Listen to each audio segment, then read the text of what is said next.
You know, when you gotta go, you gotta go.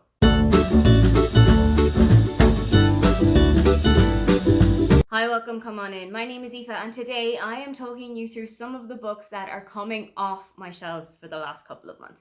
It's either books that I've read, but I know I'm not going to read them again, or something that I haven't read, but from experiences, from reviews, I just know it's not going to be something that I'm going to enjoy. There are a couple of books in here that I'm kind of surprised that I'm going to be getting rid of, but sometimes you know it's just time. First on the list is Magnolia Parks by Jessa Hastings. I was interested in this book because it kind of sounded like Gossip Girl, but a little bit more fancy. But I have seen a lot about the author's opinion on AI, and I am not a fan of AI writing. I'm not a fan of authors using AI. So this is not going to be a book that I'm going to support anymore. This has come straight off my shelves without even having read it, because it is just a stance that I hold so strongly that to read it would be going completely against that. Next one out the door is Deep End by Ali Hazelwood. I had initially kept this to give to a friend of mine, but she actually has a copy herself. So this is officially my time to get rid of it. I really had high hopes for this one, but it just did nothing for me. I had heard that this was going to be much, much spicier, much, much kinkier than any of the Ali Hazelwood books that I'd read before. And this was kind of my last saving grace for Ali Hazelwood, but she really let me down. I do think that this is our official breakup. I think after this, I'm not going to go back to any Hazelwood books. Two books by the same author that I am saying goodbye to. In fact, two books from the same series. Our Practice Makes Perfect and Beg, Borrow or Steal, both by Sarah Adams. These are the second and third books in the When in Rome series, and I really enjoyed them. It's just that I know I'm not going to go back to them anytime soon. And I do think that there's going to be somebody out there who's going to have a really great time discovering Rome, Kentucky. I've actually also given When in Rome to my local library already, so I feel like I owe it to them as well to help them to fill out the collection that they have. Another one that I enjoyed, but I just don't think I'm going to read again, is 7 Days in June by Tia Williams. I buddy read this with my friend Julie from Keep Calm and Books and Coffee, and we both had a really great time with this one, but I just know I'm not going to go back to it. There were a couple of times that I felt it a little bit too chaotic, and while I really enjoyed Tia Williams' writing style, I know that I'm going to enjoy it more by discovering other books from her, such as The Perfect Find, rather than going back and reliving these 7 days again. Not going to the library, but going to my family is Weird Ireland by Brinsley McNamara. I've really enjoyed his Instagram and TikTok accounts where he will show you all of the quirky things in Ireland, tourist spots, things about our mythology or our history, and I think that my family's going to really enjoy this one. My dad is really into history and my brother just loves pop culture, so this is kind of like the perfect enmeshment of their two separate enjoyments.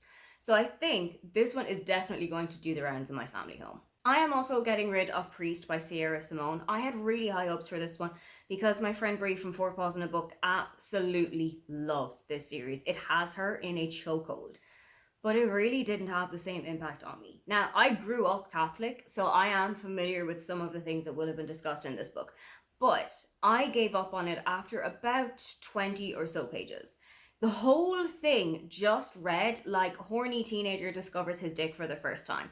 And that wasn't the story that I wanted to get into. Now, I knew it was going to have quite a lot of sex scenes in this, but I also needed to be some substance and some plot in here that was just missing. Another two books by the same author that I'm getting rid of, and I think that these are tentatively connected, are Sex and Vanity and Lies and Weddings by Kevin Kwan. Now, I've read Sex and Vanity, I read it for a vlog recently, and it was fine. I plodded my way along through it, and I made it to the end, but it's not going to stick with me in any way. As for Lies and Weddings, I was really only keeping it for a vlog idea that I had in my mind, and then realised that's not a reason to keep it. I know that I can find other books that are going to fit into that template, so what is the reason that I'm keeping it if I'm not looking forward to reading it for any other reason? And from reviews, it looks like it might not be the book for me anyway. Now, I did love the Crazy Rich Asian series, and that's one that I've gone back to, but I just don't think that this series is for me. One that it saddens me to get rid of is Think Again by Jacqueline Muslin. I tried this. I think I gave it about 10 pages before I realised that it was time to go. Now, Jacqueline Wilson was one of my favourite authors when I was a child and when I was a teenager. She writes beautifully about children who are going through quite a lot of personal, emotional, social difficulties. But that doesn't translate to her adult book. And I've also read the first chapter that somebody had uploaded of Picture Imperfect, which is her follow-up to The Illustrated Mum, one of my top tier all-time favourite Jacqueline Wilson books.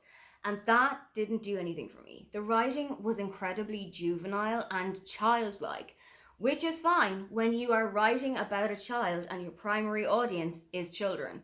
But when you are writing about an adult and your primary audience is in their 30s, it's just time to develop it a little bit more. I will also be getting rid of What Happens in Amsterdam by Rachel Lynn Solomon. I was excited for this one, but I think it just missed the mark on a couple of things. There were points that I really enjoyed this book. I think I gave it about 3.5 stars, but I don't think it's one of my favorite Rachel Lynn Solomon books. Now, there are some really great points to take away from about the immigrant experience and about living in a country that is away from your own, but other aspects of the story just didn't really work for me, and I don't think this is one I would go back to. Finally, another book that I won't return to, and another author that I don't think I will be returning to either, is Swept Away by Beth O'Leary. This book just really didn't do anything for me. Now, I've had ups and downs with Beth O'Leary's works in the past, and I was really hopeful that this one would work and this one would hit the spot for me, but there was just so much miscommunication, and there was so much Murphy's Law, anything that could go wrong is going to go spectacularly wrong in this book, that towards the end it just felt like a comedy of errors, and I was just watching it to see how it was going to develop. I wasn't really watching it with any interest. So unfortunately, I think this is a goodbye for Beth O'Leary, but it's definitely a goodbye for Swept Away. Those are the books that I will be saying goodbye to in the coming days. Have you got any books that you think you are going to move off of your TBR so that you can make space for some new ones? If you'd love to leave me a comment but you can't think of anything you'd like to say, then just leave me a book stack emoji, because that is how I'm going to be turning up at my local library. Don't forget to like and subscribe because I have new videos up every week. Now, get on out of here.